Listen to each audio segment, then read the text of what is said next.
Our webinar today about who to promote, 10 keys to identifying people with high potential, we think is an extremely important topic.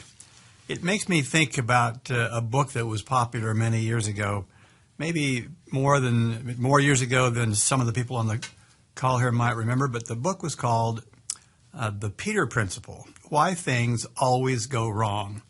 And the fundamental premise of that book was that people are promoted based on their past performance, not their capacity to do a higher level job.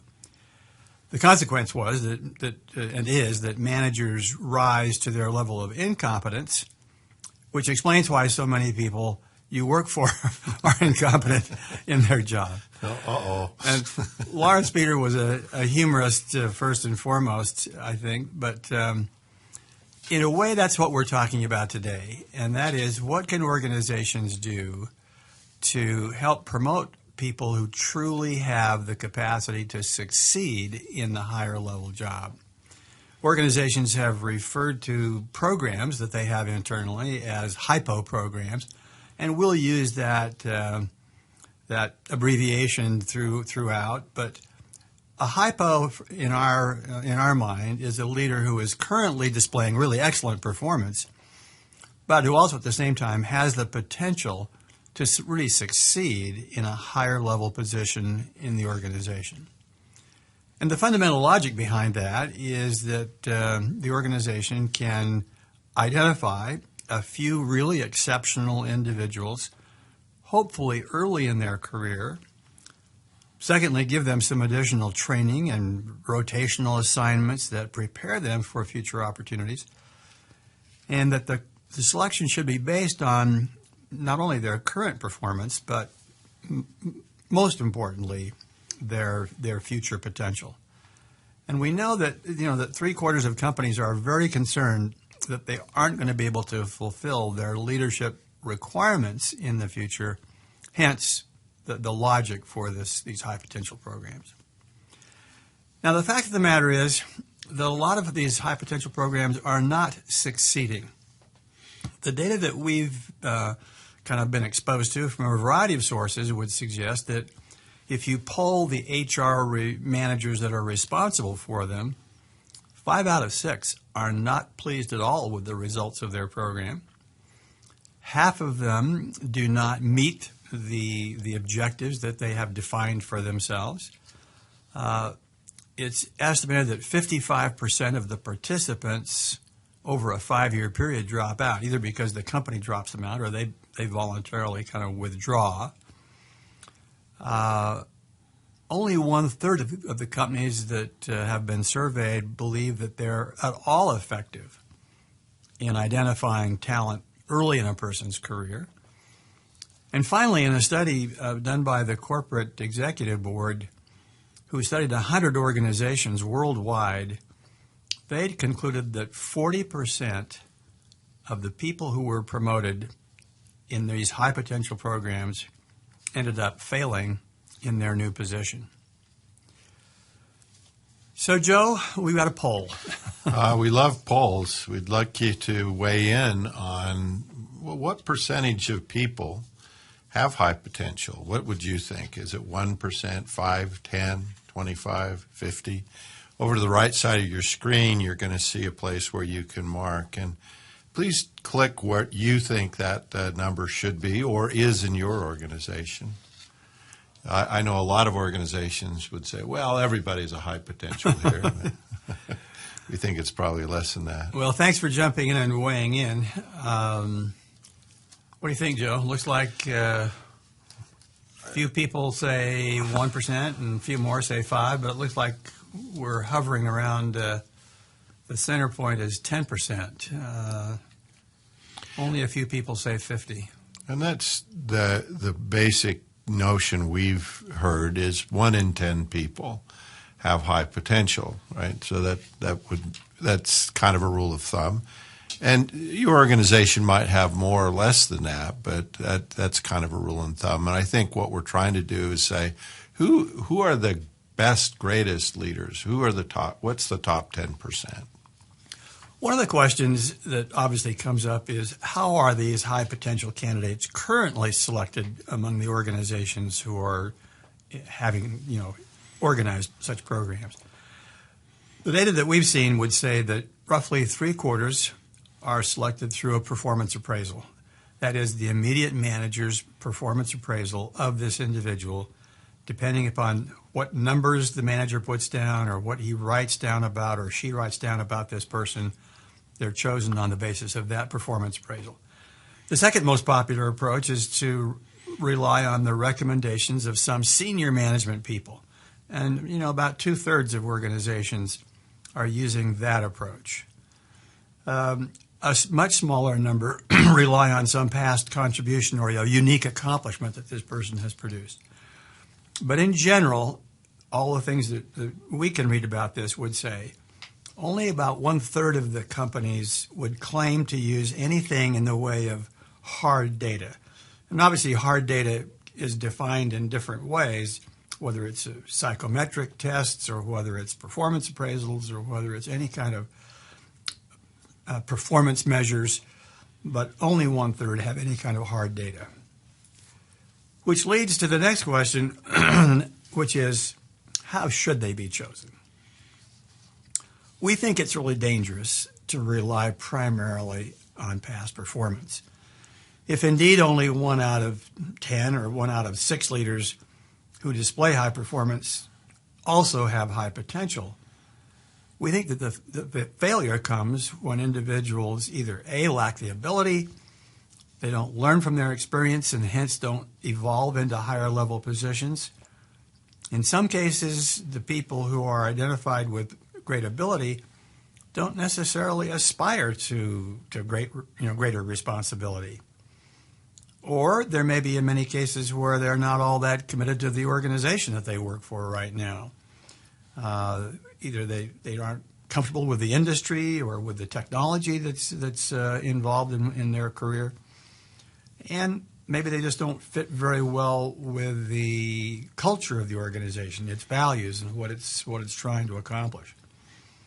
We think that the big opportunity is to improve our way of choosing who gets promoted, and the emphasis has to shift away from past performance to better ways of predicting the future. And Jack, past performance would be a great predictor if you were putting somebody in the same job, right? Exactly. Because that's the issue. What we're doing is we're taking somebody in one job and giving them a very different job with very different responsibilities and challenges. And the benefits of doing this, let's just separate them. That there clearly are benefits to the individuals who are involved. If I'm a person who's beginning in my career, I'm an individual contributor, I aspire to be promoted, it would be very helpful for me to have some understanding of what is the organization really looking for when they think about who will be chosen for supervisory and middle management positions. So there's tremendous value to the individual. On the other side, tremendous value to the organization. This way they can do a better job of selecting the optimum candidates, and they'll have greater consistency between all the executives who are making nominations, who right now are doing it on a different standards, using whole different benchmarks in terms of who would be selected for such a program. Now, there's one last issue that we ought to just talk about maybe before we plunge into kind of telling you about some of the research that we've done. And the question is one that often comes up, and that is, if you create such a program, do you tell the people who have been selected that they are members or participants in this high potential process? The Towers Parent Organization, which I think a lot of people on the call would be familiar with, did some research which showed that about 72% of all companies do not tell the employees that they have been labeled as, quote, high potentials. Why?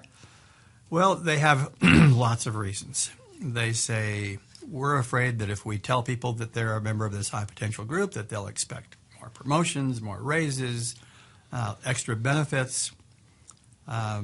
Also, they worry that some high potentials will kind of start to boast and coast, believing that they have kind of made it. They can sort of slack off. Some worry about the fact that the people who aren't selected, and word gets out about that they will believe that there's just no future for them in the organization. Or how do you explain to people who were on the list that maybe as their performance changes and their perceptions of them change, it's really pretty awkward to take them off the list. So by not telling people, you avoid that pain. Some managers have also been fearful that once you tell someone that they're a member of this high potential group, that they become an arrogant jerk. That could happen. I think it's always amusing that organizations assume that people can't figure this out. Well, exactly. And, a couple more of the reasons that organizations have for not telling people is that they're afraid that when you tell people exactly who is on that list, that there'll be some temptation for some people to want to sabotage them and stab them in the back because of a competitive feeling that they have about them. And finally, that by identifying them very clearly, you've really told the outside world, and particularly outside headhunters, who they should be going after. And so there are lots of reasons for not telling people. We, on the other hand, kind of have heard all those arguments, but we believe that the argument in favor of telling them far exceeds all those concerns that we've just kind of been through. If one of your objectives is to focus the organization's efforts on this group of people that you believe are going to be responsible for the future of your organization, and one of your challenges is to not have them leave the organization, then them knowing that they're part of this high potential group does a lot to retain them with the organization. Well, Jack, we studied this a great deal, and what we tried to do was understand the characteristics of high potentials, the characteristics of people who got promoted to senior management positions, and really look at people who, what was different about people that got the highest performance ratings. What we did is actually 8 different studies with a variety of data sets. Literally thousands of leaders were involved in this. But we looked at 2 groups of high potentials in 2 very different industries.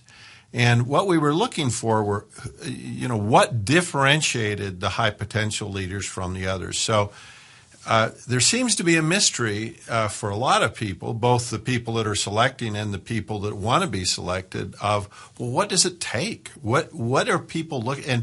And when people made it to that high potential list, were there some characteristics or behaviors that seemed to be consistent and common across that group? We also looked at executives, people who had been promoted, senior managers in organizations, and said, all right, so these people got the promotion, they're in the top position. What's different about those people than other people in the organization? And then the third thing was looking at performance ratings, rankings, and really looking at the absolute top, the very best, and sort of saying, what separated those people that got that really high rating? One other data set that was interesting, we looked at people who derailed, that failed. And we said, well, those are the opposite characteristics. So we analyzed that data set. What we came to was an interesting observation. And this is one of those groups of high potentials. And again, the question becomes, how effective are high potential leaders? As you can see here, we're looking at ratings from all raters, from managers, from peers, and from direct reports. And you can see that in every case, and those are significant differences there, the high potentials rate higher, their 360 results are higher. So that gives you a good feeling. The people they're selecting, on average, are better than the average leaders, right? But then when you look at the data in more detail and look at the range of the data, what you notice is there's tremendous range. So in the overall survey results, that range went from the 22nd percentile to the 98th percentile. I mean, there was a leader there that was one of the best leaders we've ever seen. And there was another leader that was, and you go, boy, that. And so one of the things that we know about this whole process, again, if you're going to have a process, you're going to say, we're trying to develop the best leaders here, and you're selecting leaders that when they're perceived by other people in the organization as not being very effective, that really creates some disingenuous communication with other people about, well, how good are they? We found that 35% of the leaders in this particular study were below average, and 7% of the leaders were below the 30th percentile. And you can see that even the manager ratings, one high potential was at the 7th percentile, as rated by their manager. So obviously somebody else thought they were a very good leader. Well, when we look at that data, our conclusion is we need a better way. We need to improve the way we identify high potential leaders. Organizations invest an exponential amount of training and resources and time. And it's not only the money, but when you give somebody an opportunity to have a position in a particular department, what that is taking away from you is the opportunity to give that position to another person. So someone else is never going to get that developmental opportunity. There's a lot of risk involved in this, and so we think that if you could make a better selection decision, you'd probably be better off. We did a meta-analysis. We went through these 8 studies and we tried to find out what were the common factors, the common themes across these eight different studies. And if we could find these, it would be helpful for those in the selecting process, because these seem to be the characteristics that most stood out about high potentials and about people that were promoted and about people that we found as getting highest performance rating. It would also help people or employees that wanted to be high potential, and they're scratching their head and say, well, what are you looking for? What really helps a person stand out? And so we think these characteristics are very important, and we also believe that our 360 assessment process is the most reliable way to measure this. Well, let's go through these 8 characteristics, and Jack, do you want to talk about the first one? You bet. So, actually, we found 10. Oh. And the first one was strategic perspective, providing direction and clarity. The most consistent differentiator of those people who ultimately land in senior management positions is their ability to think strategically, to see the larger, bigger picture, to see the major issues, to think through scenarios in their own mind, the ability to envision a plan or direction for the future, and then to kind of marshal support to kind of make it all happen. The challenge with strategic perspective is that leaders are expected to display this quality before they're put in a position where they can do very much of it and they can actually make these strategic decisions.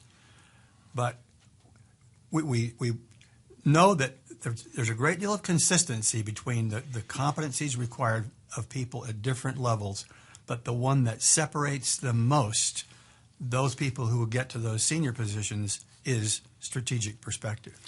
And I know for a lot of people this is a big head scratcher. What do I do to be more strategic? We have a little addition here. We just finished a new release of our Extraordinary Leader Participant Manual. And as an addition to that, we put in developmental suggestions. As we were going through and thinking about ways to improve our participant manual, one of our clients was saying, why don't you put in developmental suggestions? They handed us a list of 20 different suggestions for how a person could improve a particular competency. I remember that meeting, Jack, because you looked at the list and you said the following, I believe, and usually I get this wrong, but you said, do you know what would be better than 20? And they said, what? And you said 3 good ones. Well, we set off on a little research project where we did the analysis to try and determine what were the top 3 issues that if a person worked on this particular development area would help them to be more effective in that competency. And so what you're seeing here is the top 3 developmental suggestions. Now, we did that analysis, and then the second thing we did was we had Jack go through, and just based on his years and years of experience in terms of coaching people, we said if you were sitting down with someone and giving them some suggestions about how they could be a better leader, what would you tell them? So, Jack, these are the list. And we don't expect you who are participating in this webinar today to remember or study all these suggestions. But for instance, take a look at the middle one, becoming a student of strategy. One of the things we think obviously can help somebody in this arena is to read some of the good books that have been written, good articles that have been written. And there are a number of well-known authors, and we've named them there: Ram Shriram, C.K. Prahalad, Gary Hamel, some other, Michael Porter. But we encourage people to kind of read some of the good literature on strategic thinking that's out there today. I like the first one a lot, too. So often people get caught up in the day-to-day work, in what's going on, and the problems. It's hard to get out of that and look forward and think about what is the future, what's going to happen, and that's critical also. So let's go on to the second characteristic that we found that differentiated these hypos, and again, the people that got promoted. That's the ability to inspire and motivate high performance in others. Now, this is the most powerful differentiating competency. It's highly correlated with employee engagement, and it's one of the characteristics of those that aspire to leadership. What's interesting, when we look at our database of 52,000 leaders, what we find is that if you rank order the competencies from the one that's the ranked the highest to the one that's ranked the lowest, guess what's number 16? You're right. It's the ability to inspire and motivate others. But when you look at the importance rankings, and we ask people to select the 4 competencies that are most important for a person to do well, to be successful in their job, guess what's number 1? The ability to inspire and motivate others. So it's rated as the lowest, least effective competency, but always selected as the highest, most important competency. That should talk a little bit about the need or the importance of that competency.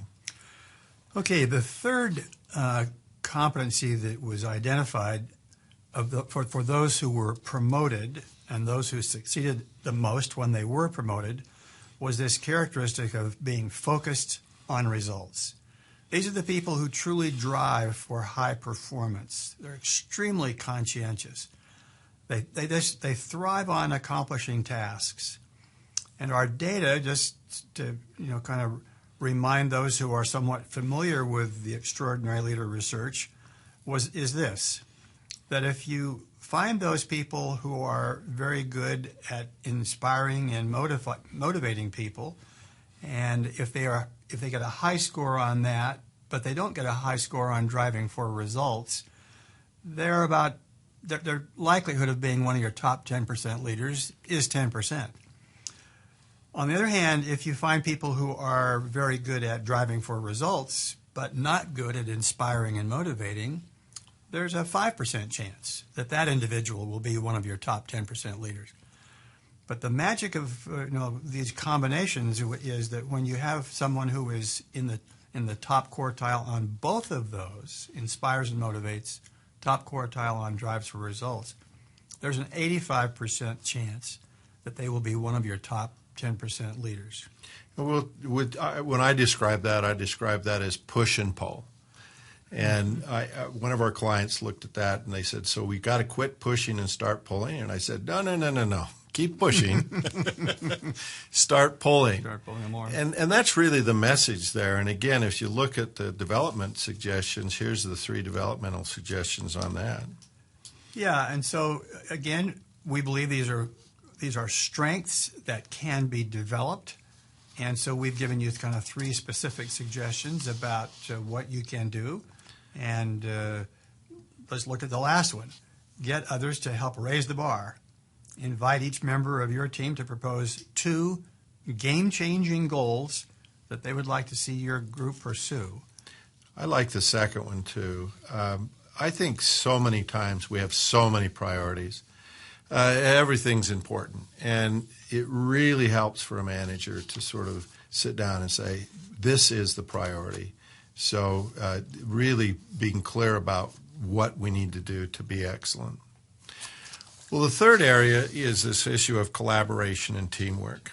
And we think that's very important. Fourth thing. I can't read. Yeah. The fourth thing is collaboration and teamwork. And one of the interesting kind of things we learn in school is that we don't get a group grade, we get a grade based on our performance. And a lot of people come out of the university imagining that really life is a competition, and certainly there's lots of things that we do that are very competitive. So when they go to an organization, they see themselves competing in that organization. What organizations need, and if we've heard it once, we've heard it 1,000 times, Jack, every organization I know of says we're not collaborating enough. One of our CEOs always says, the reason we put this whole organization together from one of the organizations I work with is a combination of 150 acquisitions. And the notion was we're worth more together than we are separately. We bought this thing to get the synergy between them. But when people don't do that, that really hurts them. I talked to a professional recently, and he just got a plum assignment, a high potential assignment with a very large hospital chain. And the first year of that assignment is him kind of doing research and studies and really getting to know the system. And there's actually 2 people that were given to that hospital. And typically, these 2 people are always in competition with each other. And as this young man thought about it, he said, I'm not going to do that. So early on in his tenure there, he was invited by a vice president to go to lunch. That is a cool thing to do. So he reached out to his colleague, who's ostensibly the competition, and said, why don't you come to lunch with me and this vice president and get to know him a little bit? And so they decided, rather than to compete, to work together. What's amazing is what they've been able to do together. They put together a website that highlights the important things for the hospital. And what's fascinating about it is I think they're both going to be viewed as much more effective than any one of them could do it individually. Again, the suggestions for collaboration and teamwork are listed there.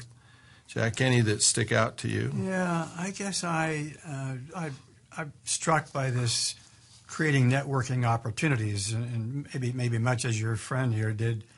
But taking the initiative to kind of take people to lunch and to invite others to present at your staff meetings and to extend the offer to go participate in their staff meetings and to just reach out to build relationships.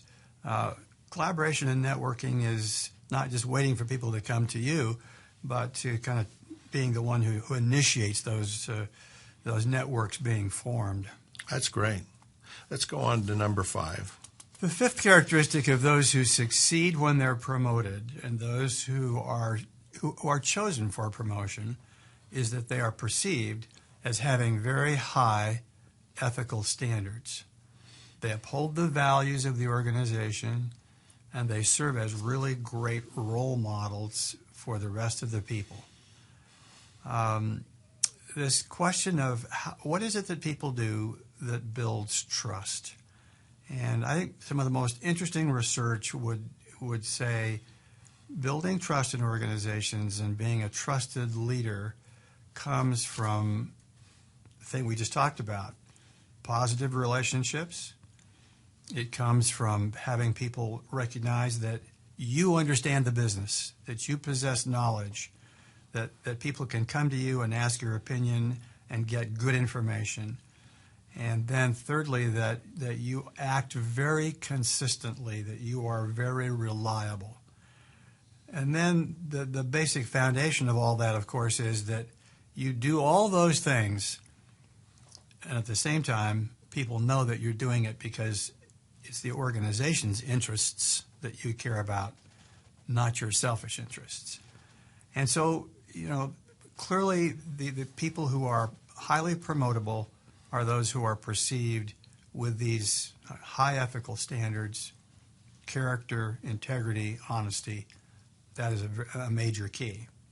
And the developmental recommendations we show here. Joe, does one stand out for you? I think I love that first one with respect. You can imagine somebody being viewed as having high ethical standards but doesn't show respect. But I think that is such a strong thing. When people aren't respected, they don't believe you. They certainly don't trust you.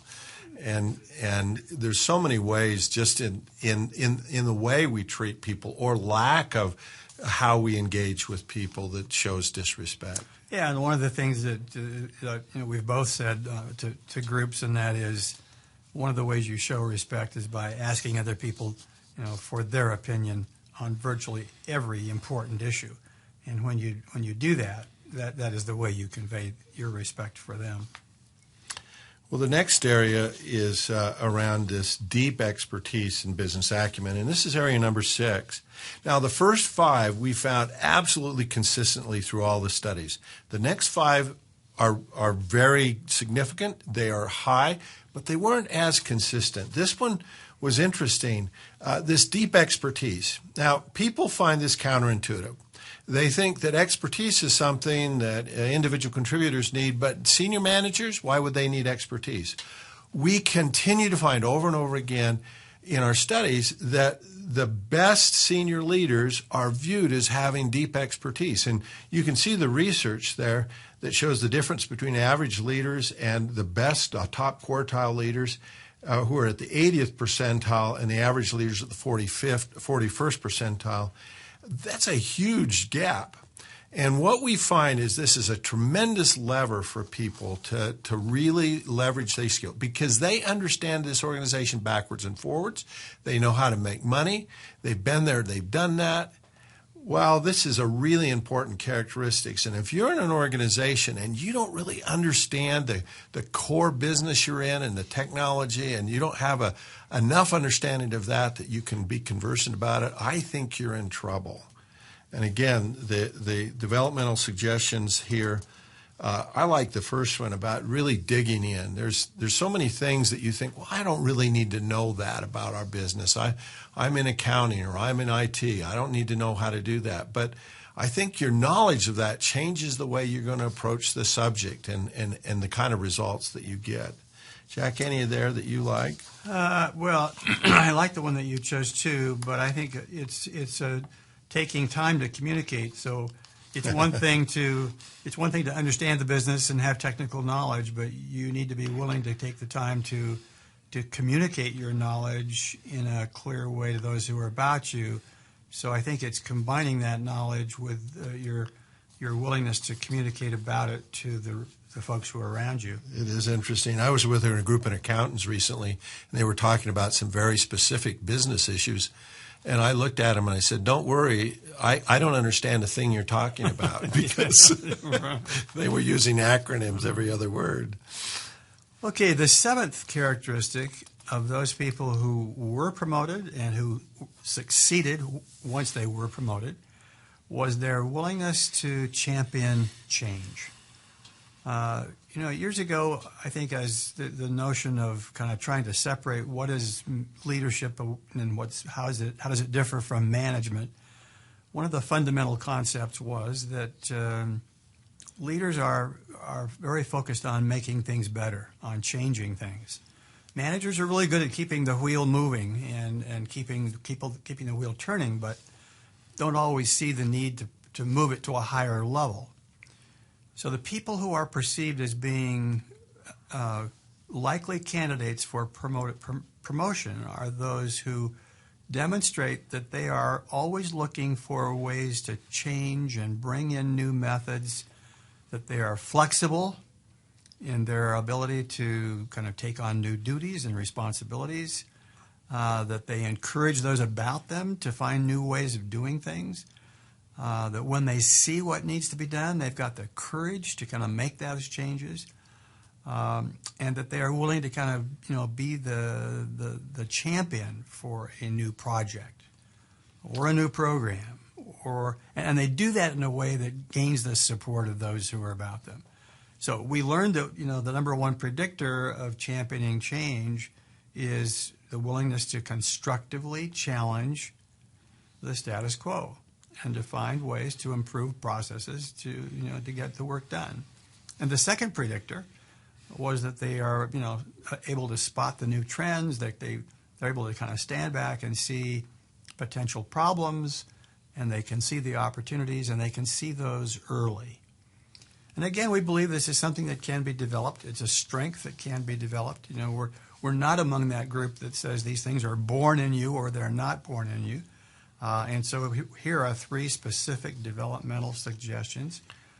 I think the first one, Jack, really talks to both of those issues on the previous slide.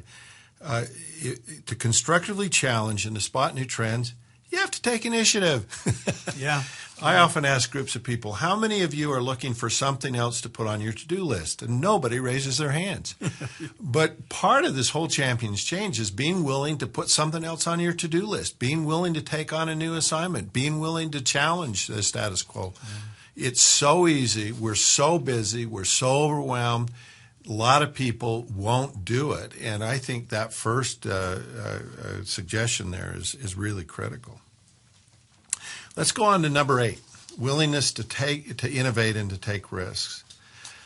We found that almost every organization we're working with is looking for ways to improve the organization, to do something differently. Their competitors are sure looking at that, and they need to be first to the market. They need to find ways to get more innovation going and to find ways to improve ideas rather than discourage them, to challenge standard approaches. Well, we did a large organization study on innovation. What we did was we looked at the leaders that we identified as at the 99th percentile on innovates. And then we interviewed them, and we interviewed them with a group of their direct reports. We found some fascinating data on that. Now, Jack, we're going to write a blog on this that's coming up on our HBR blogs, but we're also going to be doing a webinar on this that's the following webinar. So we're going to talk about this more. One of the results we found from that is that we found that great innovative leaders had people's back. One of the things that you worry about is this dual language people hear in organizations. Hey, we want everybody to innovate, and then the next sentence is, but don't take any risk and don't fail. Yeah.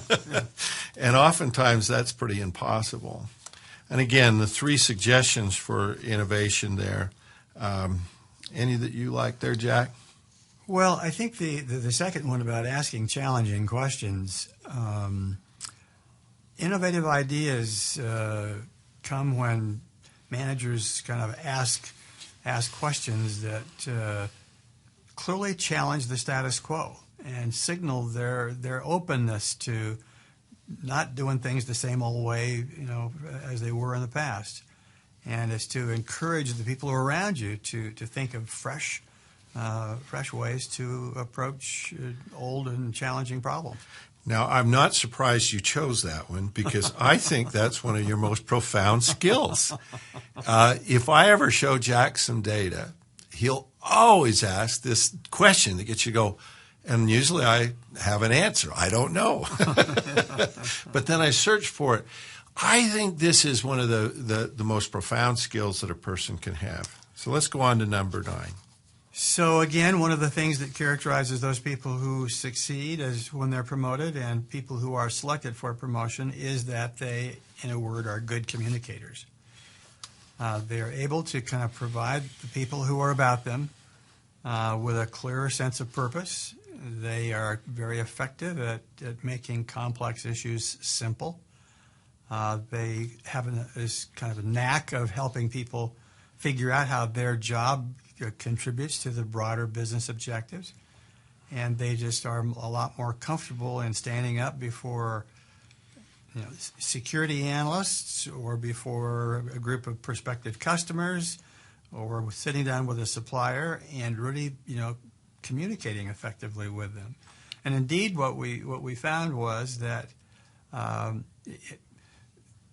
people's ability to communicate, those who are the top quartile leaders, had twice as much skill in doing that as those who were average. Now think about that. So average on the one hand, and top quartile leaders in terms of their ability to communicate powerfully and prolifically. Huge gap there. And again, any employee survey we always do and say, what don't you like around here? What's the number one complaint? Not communicated to, don't know what's going on.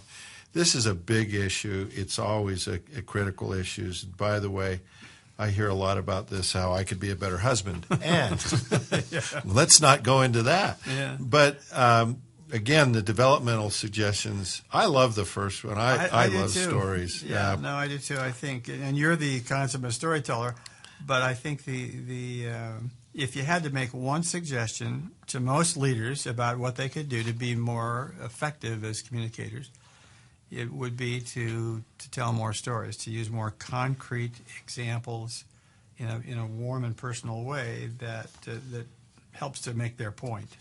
And the final issue, number 10, is developing others. A lot of these high potentials think the reason they're there is because their development, because their talent, because their abilities. Guess what? What organizations need is people that can develop others, that people can create that talent that they need in the organization to really move the organization forward. So one of the things that really is critical and people need to learn is they need to learn how to develop others, how to really provide feedback and help move others along. I think that's a critical talent. And again, talent is such a big issue in organizations today. And again, the suggestions on this, I loved, and Jack, I think you asked this question of a group of executives once where you said, how many of you have a current development plan that you're working on? Do you remember that? Yes, I do, and I've done it several times since then, and invariably it's only about 10%. Not many on their own put together a plan of development. And isn't that a great suggestion? It's like, you want to be a developmental leader? Gosh, ask people to pull out their development plan, because only 10% of them actually have one. Right. Okay, I think we're going to ask our participants here to their reactions to this poll. So if you would look up on the screen here, we have this question that says, as you think about the high potential process in your organization, here's two choices for you. Our process is effective. We're quite good at selecting the best leaders. And the second option is our process could be improved. There would be a significant benefit if we were more accurate in our selection of hypos. Please kind of respond to that if you would, and we appreciate that you're jumping onto it quickly. It'd be interesting to see if people feel like they have this good process and it works well. Remember here, we're getting both people who help create these hypo programs and people who are looking at being in those hypo programs, and some people that are in them. So we have a variety of respondents here. So looks to me like there's probably about 85% or so that are choosing B, and only about 10 or 15 that look like they're choosing A. Maybe we sucked them in on that a little bit. Everybody always thinks things can be improved, but we kind of think the same thing. We think that these could be improved. That's right. For many organizations, this process is unreliable, and we've given you some of the data about that earlier in this webinar. Organizations need a process that can help them to select people with both the highest performance, but certainly the highest potential. Now, after researching a variety of assessment techniques, it's become very clear to us that the 360-degree feedback process provides probably the most predictive, valid, and reliable and economic approach that's available. The problem is, of course, that in most organizations, the use of our 360-degree technology has been designated as being only for development, and the results are only given to the participant himself or herself, and then no one else in the organization has access to that. We're seeing some people beginning to kind of say, is there a way to kind of get the best of both worlds? And Joe, you may want to kind of weigh in on that. I do, and by the way, I did a recent study where we looked at our ability to predict 9 box placements, and we used a couple of different techniques, but we had a psychological test that's very well known, very reliable. We had 360 data. Basically, the 360 data was 4 times more predictive than the psychological test. The psychological test did show inclinations, but boy, when you were looking for something that really predicted well, that 360 was 4 times better. And so that's where we're coming from this. So what can you do? Well, one thing you can do to kind of use this is we have a lot of our clients that actually have a standard practice that 360 feedback report is shared with the boss. So the participant gets a copy. One of our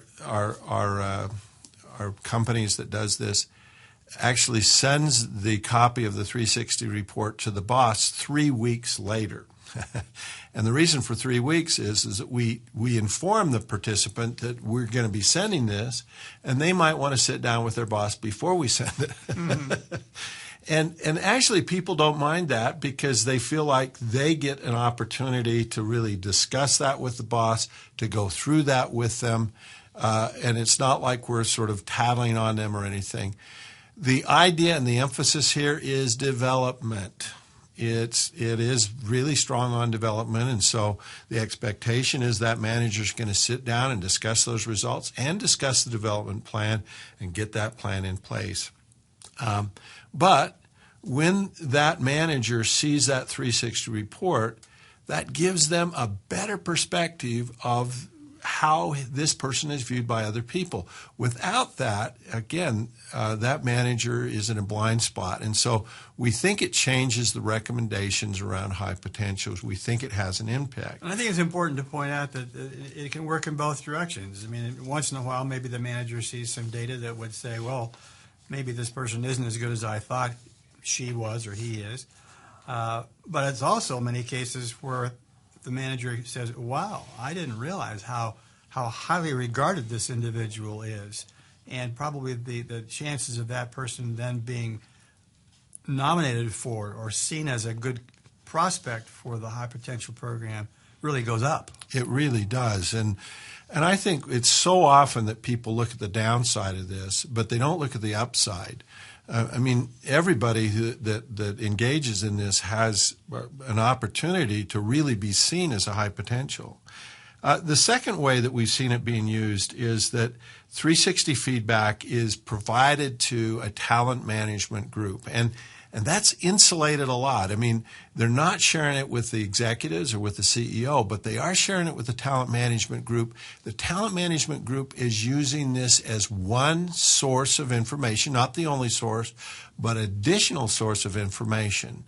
And Jack, to your point, in a recent meeting that I had where we were sharing the results of 360 data to a talent management group, the top 2 people were women.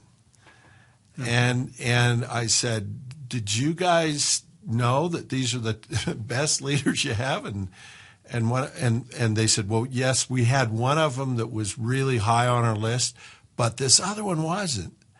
And that was exactly they were going, wow, that's amazing. And all of a sudden you could see in their minds a difference in terms of how they were thinking about that person. And the last thing that we've heard a lot about, we're thinking about, and we're getting some people requesting this, is to have a 360 that is an evaluation, evaluative 360, and they'd have a developmental 360, and to the side they'd have an evaluative 360. And it would be a different survey done at a different time with different expectations. We think that can work also. So these are three ideas we're having about how we could do this and what we could do to improve this process. We would love to have a discussion with you about your thoughts. Jack, closing thoughts? No, that's it. We do look forward to the opportunity to talk about some of these issues with you and particularly share some of this new developmental strategy to help people develop strengths. We believe that people who are desiring to be promoted in organizations can be given opportunities early in their careers that would prepare them for that.